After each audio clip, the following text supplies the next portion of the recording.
Didn't see you guys there. Sorry, I was just getting some sweeping done.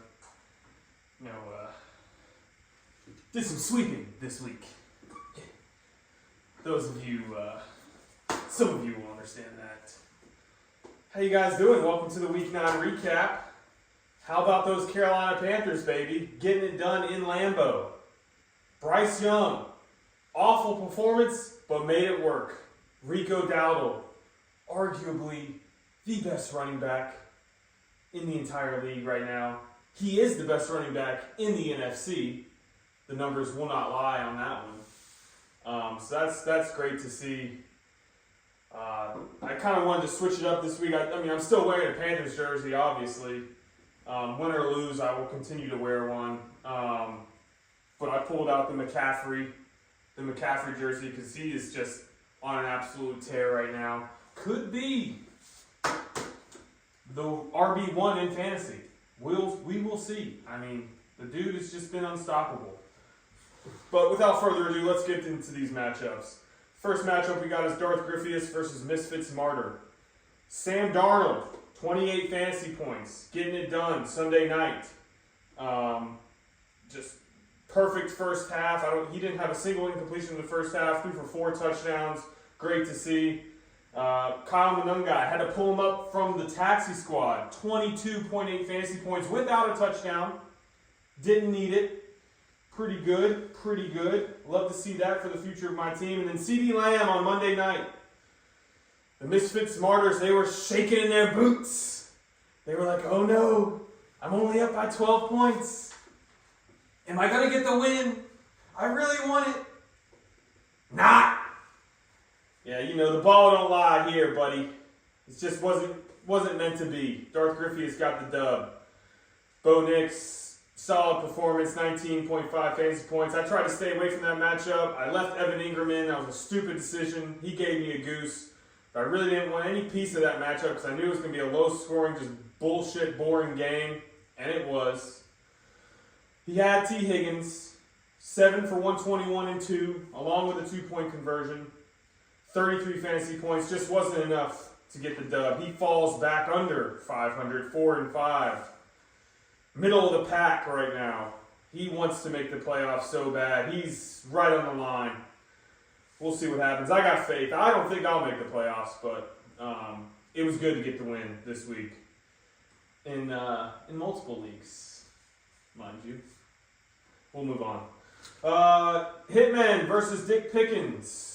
Hitman getting it done. Josh Allen, ho-hum, 273 passing yards, a passing touchdown, 6 carries for 19 yards and 2 rushing touchdowns. That's what Josh Allen does. That's why he is arguably the best fantasy quarterback of the last 3 to 5 years. We love him. Rico Dowdle! Never a Dowdle. 25 carries, 130 yards, 2 touchdowns. Love to see that. 28.1 fantasy points. That really carried the Hitman to this win here. He picked up Parker Washington off the waivers last minute to throw it at the flex. 17 points. He started Brian Thomas and Parker Washington. What a ballsy play by the Hitman. He says he's sinking, but 4-5. You're not doing too bad. There's a lot of other teams with similar records. You'll be just fine. Dick Pickens, on the other hand, they moved to 6-3. Couldn't get over the century mark this week. Josh Jacobs did his thing, 20 fantasy points, but Patrick Mahomes, Josh Allen owns Patrick Mahomes in the regular season. Playoffs, the other story.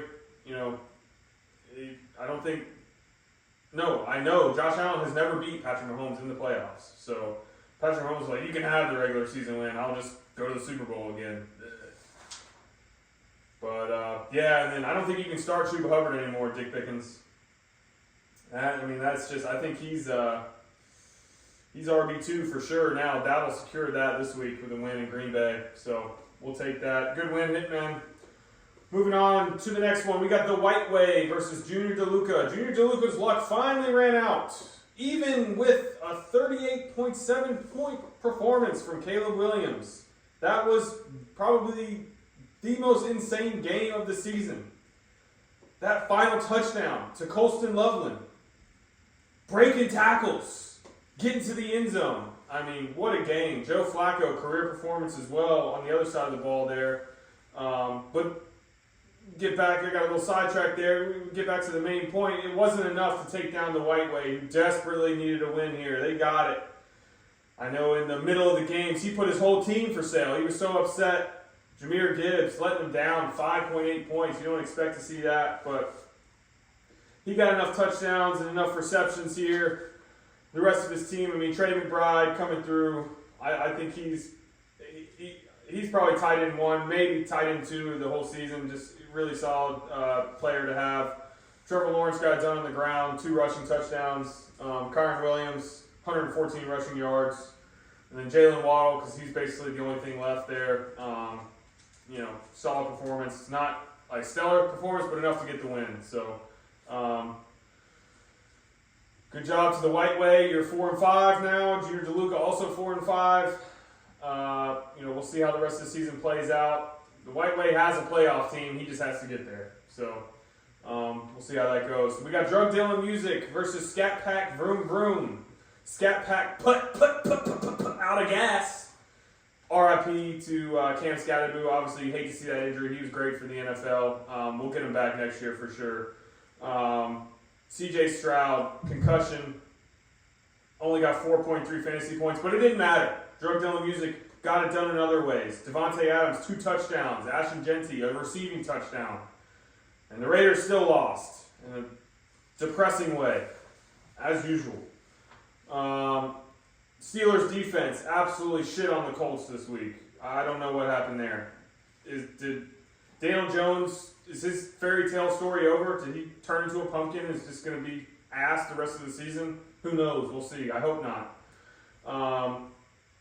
The Scat Pack, Ja'Cory Krosky Merritt, he was worth a pile of gold at the beginning of the year. I'm pretty sure I sent you a fairly reasonable trade for him, which you very quickly rejected.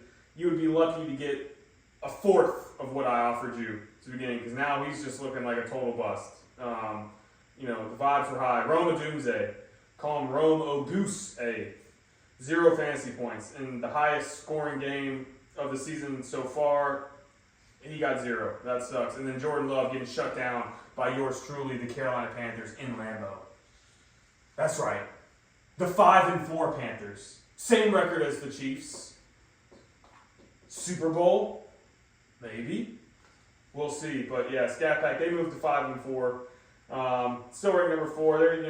They got Drake London. The London Bridges, they did not fall this week. 38.8 fantasy points. Just not enough to get the win this week. He'll be fine the rest of the season. Hopefully he gets his running back situation figured out. He seems like they're kind of falling apart on this team. Drug Dealing Music just continues his reign.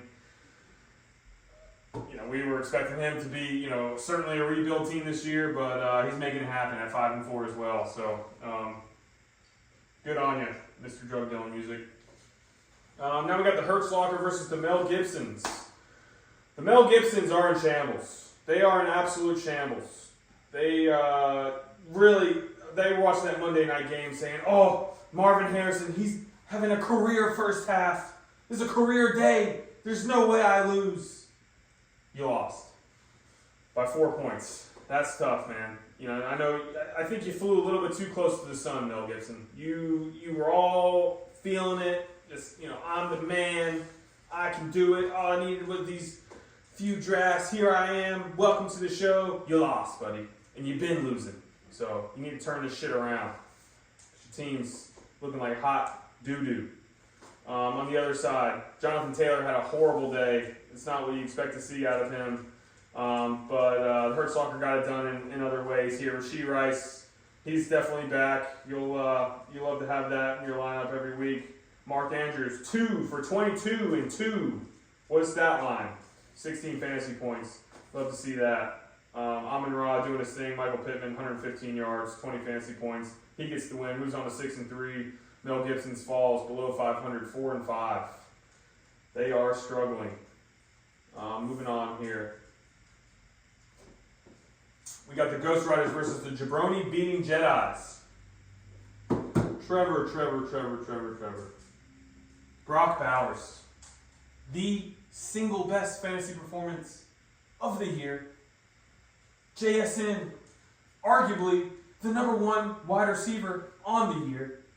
Lamar Jackson, 4 touchdowns. He's back. Could be the number 1 fantasy quarterback of the year. And guess what?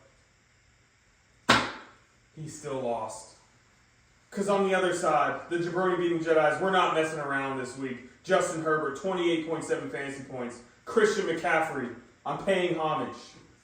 I was wearing the Panthers jersey, obviously, but I had to bust out the CMC jersey here because he's just having a stellar year. 28 carries, 106 yards, 67 receiving yards, a rushing touchdown, and a receiving touchdown. You know what's crazy? Christian McCaffrey ranks 8th on the season in receiving yards. And he's a running back. I mean, the man is on an absolute tear. Please stay healthy.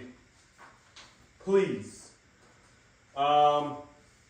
Chase Brown, he got it done as well. Jamar Chase, 6 receptions for 111 yards, and you're like, damn, that's a bad game. That's how outstanding Jamar Chase has been. Jameson Williams finally got a touchdown that the jabroni beating Jedis wanted. They traded a first for him, and they were really disappointed with what they were getting, but helped him get the win this week. So good on you, buddy. 7-2. The Ghost Riders fall to 2-7. I mean, it's just really bad turn after the next for the Ghost Riders. You play me next week, so I would say that it's probably a shoe-in for you to win, but holy shit, I don't know if I can say that. We'll see. I hope you get the win, buddy. But yeah, Matt moving on to 7-2. Good for him. He's looking to repeat. He's having a good season. And that's the Week 9 recap, boys. I hope you guys have a good rest of your nights, and I'll see you at Week 10.